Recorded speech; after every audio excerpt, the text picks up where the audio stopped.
अस्सलाम वालेकुम। जिस टॉपिक का अभी हम डिस्कस करने जा रहे हैं वो इंतहाई इम्पॉर्टेंट टॉपिक है और इस पूरी ट्रेनिंग की बैकबोन है। अगर इसको ये कहें तो ये भी बिल्कुल ठीक होगा कि ये इस पूरी ट्रेनिंग की बैकबोन है। और आपका जो बिज़नेस है, आपकी जो सर्विस है, आप जो प्रोडक्ट मार्केट में लेकर आना चाह रहे हैं, कोई स्टार्टअप के तौर पे लॉन्च करना चाह रहे हैं, तो ये इंतहाई इंपॉर्टेंट है। और अगर आप अपनी प्रोडक्ट कोई नहीं भी लॉन्च कर रहे, किसी और की कोई प्रोडक्ट्स हैं उनको लॉन्च कर रहे हैं, तो उसके लिए भी इंतहाई इंपॉर्टेंट है कि आपने इन चीज़ों को समझना है। टॉपिक किस हवाले से है कि मैं फेसबुक पर बेचूं क्या, what to sell on Facebook, मेरी प्रोडक्ट क्या होगी, किस किस्म की प्रोडक्ट फेसबुक पे बिकती है और किस किस्म की प्रोडक्ट फेसबुक पे बेचनी चाहिए। इसके अंदर बहुत सारी डिटेल्स हैं और मैं चाहता हूं कि इसकी डिटेल्स जो कि फेसबुक भी गाइड करता है कि किस तरह की प्रोडक्ट्स आपने बेचनी है और कौन सी चीज़ें फेसबुक पे अलाउ नहीं है, उन डिटेल्स के अंदर हम बाद में जाएंगे। लेकिन मैं चाहता हूं कि इसके ऊपर हम एक जनरल पहले डिस्कशन करें और आपको समझ में आए कि आपने किस तरीके से अपनी प्रोडक्ट की सिलेक्शन करनी है। अगर मुझसे बहुत स्पेसिफिक तरीके से बात पूछा जाए कि किस तरह की प्रोडक्ट आप सेल करना पसंद करेंगे फेसबुक पे या किस तरह की प्रोडक्ट फेसबुक पे चलती है, तो मैं इसका सिंपल सा जवाब ये दूंगा कि any product that provides value, उस प्रोडक्ट के अंदर वैल्यू हो, वो प्रोडक्ट एक अफोर्डेबल प्राइस रेंज को टारगेट करती हो और उसके अंदर प्रॉफिटेबिलिटी इतनी इनफ हो कि आप उसमें अपने प्रॉफिट मार्जिन में से फेसबुक के एड एक्सपेंस को निकाल सकें।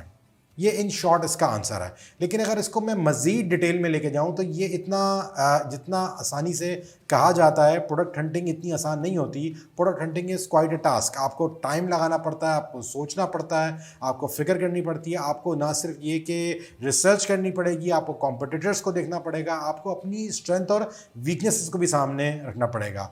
तो चले हम बात करते हैं वैल्यू की। वैल्यू से क्या मुराद है प्रोडक्ट में, और प्रोडक्ट के अंदर वैल्यू क्या होनी चाहिए। आप किसी भी किस्म की प्रोडक्ट फेसबुक पर सेल करते हैं और अगर उस प्रोडक्ट का एट दी एंड कोई फ़ायदा नहीं है कस्टमर को, वो प्रोडक्ट ऐसी है जो उसको फ़ायदा नहीं दे रही, तो वो प्रोडक्ट उस प्रोडक्ट की आप लॉन्ग टर्म उसके ऊपर एक बिज़नेस अपना सेटअप नहीं कर सकते। तो आप कोई भी प्रोडक्ट देखें तो आप ये ज़रूर अंदाज़ा लगाएं कि क्या इस प्रोडक्ट को देने के बाद जब कस्टमर के हाथ में ये प्रोडक्ट आएगी तो क्या वो उससे कोई फ़ायदा उठा सकता है, क्या वो प्रोडक्ट उसकी ज़िंदगी में कोई डिफरेंस क्रिएट करेगी, क्या वो किसी किस्म की कोई वैल्यू एडिशन करेगी या नहीं करेगी। तो ये एक इंतहाई इंपॉर्टेंट एस्पेक्ट है कि आप जिस भी प्रोडक्ट को मार्केट में जाके देख रहे हैं, सिलेक्ट कर रहे हैं, सोच रहे हैं, तो आपने उसके अंदर वैल्यू को ज़रूर देखना है। हमारे यहाँ एक बड़ा प्रॉब्लम है, हमारी मेंटालिटी के साथ एक बड़ा प्रॉब्लम है। मैं किसी को स्पेसिफिकली नहीं कह रहा बल्कि मैं जनरलाइज एक बात कर रहा हूँ कि हमारी सोसाइटी में एक बहुत बड़ा इशू है कि जब हम प्रॉफिट मेकिंग और बिजनेस की बात करते हैं तो हम ये भूल जाते हैं कि इस तरह की किसी भी इंडेवर के अंदर कस्टमर की प्रोटेक्शन, उसके राइट्स की प्रोटेक्शन, उसकी उसकी ज़िंदगी में उसका क्या डिफरेंस है आपकी प्रोडक्ट के साथ और उसको क्या वैल्यू मिल रही है, इन चीज़ों को हम अपने सामने नहीं रखते।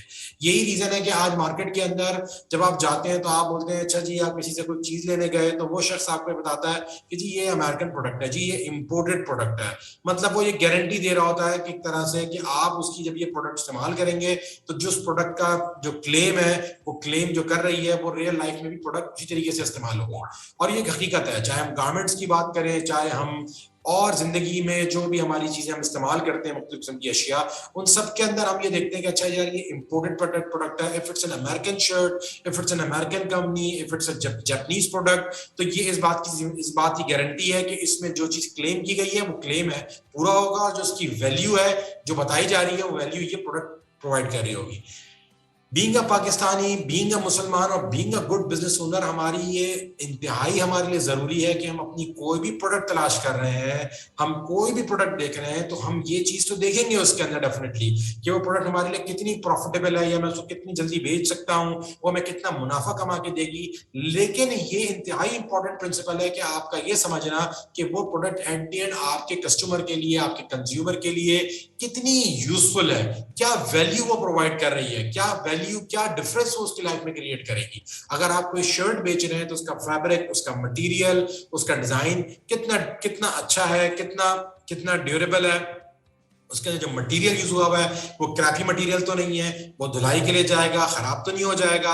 अगर आप कोई और किसी और भी किस्म का ये प्रोडक्ट है, कोई इलेक्ट्रॉनिक प्रोडक्ट है, तो जो चीज आपने उसमें बोली है क्या वो चीज प्रोवाइड कर रहा है। तो देखिए जी, क्योंकि हम उस टाइम पे तो आप प्रोडक्ट शायद कस्टमर को दे देंगे, और अगर उस प्रोडक्ट के अंदर वैल्यू नहीं हुई तो याद रखिएगा कि वो कस्टमर कभी भी रिपीट नहीं होगा। और रिपीट कस्टमर या रिपीट जो आपका ऑर्डर होता है वो आपकी बिजनेस का असास होता है। आप सारी जिंदगी फेसबुक के ऊपर मार्केटिंग कैंपेन्स रन नहीं कर सकते कि आप जो है वो बजट लगाते रहें और बजट लगाने के बाद आप उससे अर्निंग करते रहें। ये आप याद रखिएगा कि ये वक्त के साथ साथ एक्सपेंसिव होती चली जाएगी और आपकी मार्केटिंग कॉस्ट बढ़ती चली जाएगी। तो आपने ऐसा बिजनेस लॉन्च करना है, ऐसी प्रोडक्ट लॉन्च करनी है कि आप जब उस पर एफर्ट लगाएं, आप जब उस पर मेहनत करें, वो प्रोडक्ट वैल्यू देती हो। उस प्रोडक्ट को जब आप मार्केटिंग कॉस्ट इनकर करके जब बेचे मार्केट के अंदर, तो वो रिपीट कस्टमर को प्रोड्यूस करे, रिपीट कस्टमर आपके पास आए। और जब रिपीट कस्टमर आपके पास आएगा, जब ऐसा ऑर्डर आपके पास आएगा जिसके अंदर आपने पैसा लगाए बगैर ऑर्डर को जनरेट किया है, तो दैट इज योर सक्सेस। और आपका ब्रांड भी वही प्रोडक्ट भी बनेगी, उसी ब्रांड की उस ब्रांड बनाने के लिए जो बेसिस होगी वो भी उसी प्रोडक्ट की होगी, अगर वो प्रोडक्ट वैल्यू प्रोवाइड कर रही होगी, अगर वो प्रोडक्ट उस जिस चीज के लिए इंटेंट की गई है उस पे वो क्वालिटी डिलीवर कर रही होगी। तो ये अक्सर मैं ट्रेनिंग्स के अंदर मैं देखता हूँ, लोग how to earn money online के हवाले से मुख्तलिफ किस्म की पाकिस्तान में ट्रेनिंग्स प्रोवाइड कर रहे हैं, और I don't want to name the people, लेकिन उसके अंदर कहीं पे भी बिजनेस के इंतहाई बेसिक प्रिंसिपल जो कि वैल्यू के ऊपर डिपेंड करता है उसके ऊपर कोई डिस्कशन नहीं हो रही होती। तो मैं समझता हूँ कि ये इंतहाई इंपॉर्टेंट चीज है। और आज मुसलमानों के पीछे रह जाने की सबसे बड़ी वजह भी यही है कि हम अपनी प्रोडक्ट के अंदर, हम अपनी सर्विसेज में, हम अपनी जो भी चीज बिजनेस की लॉन्च करते हैं, हमारा सबसे सेकेंडरी ख्याल होता है कि अच्छा जी ये जो इसके लिए इंटेंडेड है क्या ये वो काम भी कर रही है। हम ये बाद में सोचते हैं, पहले हम ये सोचते हैं कि यार इसमें हमारा मुनाफा कितना है, पहले हम ये सोचते हैं कि यार ये मैं कस्टमर को चेपूंगा कैसे। तो ये चेपने वाली कस्टमर को अप्रोच, कस्टमर को पहना देने वाली अप्रोच, कस्टमर को बस उसके हलक से घुसेड़ देने वाली अप्रोच, ये अच्छी नहीं है। मार्केटिंग होनी चाहिए, प्रिंसिपल्स के तहत होनी चाहिए, और जो भी प्रोडक्ट है उससे आप ये देखें कि किसी को फायदा पहुंचेगा कि नहीं पहुंचेगा। अगर आपकी प्रोडक्ट फायदा पहुंचा रही होगी तो आप ये बात ध्यान में रखें कि आपको आपका बिजनेस जरूर फायदा पहुंचाएगा। तो दूसरे को फायदा पहुंचाने वाली सोच को आपने शुरू दिन से सामने रखना है। और यही आज इंटरनेशनल कंपनीज की जब हम एक बात करते हैं, इंटरनेशनल कंट्रीज की बात करते हैं और उनके बिजनेस की बात करते हैं, वो लोग सक्सेसफुल है, उसका रीजन ये है कि वो जो भी प्रोडक्ट बनाते हैं वो मेक श्योर करते हैं कि उसमें क्वालिटी कॉम्प्रोमाइजेस ना हो। तो आप जो भी प्रोडक्ट बना रहे हैं आप मेक श्योर करें कि वो उसके अंदर जो वैल्यू आपकी इंटेंडेड है वो उसके अंदर शुरू दिन से आपने अपनी प्रोडक्ट को आइडेंटिफाई इसी बेस पे करना है कि इसके अंदर वैल्यू हो। तो ये वैल्यू की एक बात हो गई। नेक्स्ट हम बात आ जाते हैं कि प्रोडक्ट के अंदर आपने और क्या चीज देखनी है। तो जी प्रोडक्ट सिलेक्ट करते वक्त ये बहुत जरूरी है कि आप ये देखें कि आपका उसके साथ क्या एक्सपीरियंस है। अगर आपका उसके साथ कोई एक्सपीरियंस नहीं है तो डेफिनेटली आपके लिए बड़ा मुश्किल होगा उस प्रोडक्ट को सोर्स करना, उस प्रोडक्ट के बारे में समझना, उस प्रोडक्ट की एक्विजिशन। अच्छा, इसको थोड़ा और जो है मैं डिटेल में जाना चाहूंगा। आप ये देखें कि आपके अपने रिश्तेदारों में, आपके अपने वालिदैन से अगर कोई लेगेसी बिजनेस है, आप कोई चीज मैन्युफैक्चर करते हैं, तो आप किसी भी लेगेसी बिजनेस को, उस लेगेसी बिजनेस को उठा के ऑनलाइन अपने बिजनेस को लेके जा सकते हैं। या आपके इर्द गिर्द में बहुत सारे ऐसे बिजनेस हैं जिनको आप देखते हैं जो आपको एक तरह से आप पे इम्पैक्ट कर रहे होते हैं। आपके खानदान के अंदर कोई स्पेसिफिक, बहुत सारे खानदान ऐसे होते हैं जो सुनार का बिजनेस कर रहे होते हैं।